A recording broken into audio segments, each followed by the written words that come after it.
ஒரு தீப்பொறி. அது சாதாரண தீ இல்லை. உலகத்தை காப்பாற்ற வந்த ஒரு தெய்வீக சக்தி. முன்னொரு காலத்தில் சூரபத்மன் என்ற அசுரன் அவன் மிகுந்த சக்தி பெற்று தேவர்கள் எல்லாரையும் துன்புறுத்த ஆரம்பித்தான். அவனுடைய கொடுமை நாளுக்கு நாள் அதிகரித்தது. யாராலும் அவனை எதிர்க்க முடியவில்லை. அதனால் தேவர்கள் அனைவரும் ஒன்றாக சேர்ந்து சிவபெருமானை நாடினார்கள்.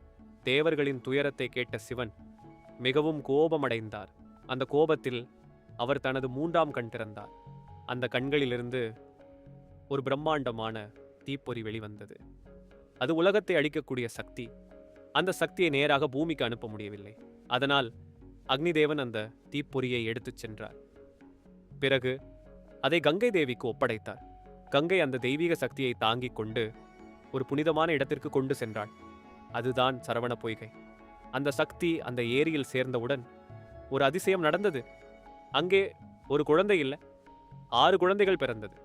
ஒவ்வொரு குழந்தையும் தெய்வீக ஒளியுடன் பிரகாசித்தது. அந்த காட்சியை பார்த்த பார்வதி அம்மன் அவள் மனம் கரைந்தது. அவள் அந்த குழந்தைகளை கைகளில் எடுத்தாள், அன்புடன் அணைத்தாள். பிறகு அந்த 6 குழந்தைகளையும் ஒன்றாக இணைத்தாள். அந்த நொடியில் ஒரு அற்புதம் நடந்தது. ஒரு தெய்வம் உருவானது. 6 முகங்கள், ஒரே சக்தி. அவர்தான் முருகன், அருமுகன். உலகத்தை காப்பாற்ற வந்த தெய்வம். சூரபத்மனை அழிக்க, தர்மத்தை நிலைநிறுத்த அவர் இந்த உலகில் பிறந்தார்.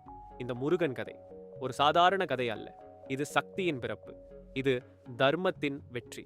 அடுத்த வீடியோவில் முருகன் எப்படி சூரபத்மனை அழித்தார், அந்த போராட்டத்தின் முழு கதையை பார்க்கலாம். மேலும் இது போன்ற வீடியோவுக்கு சாமி தரிசனம் சேனலை சப்ஸ்கிரைப் செய்யுங்கள்.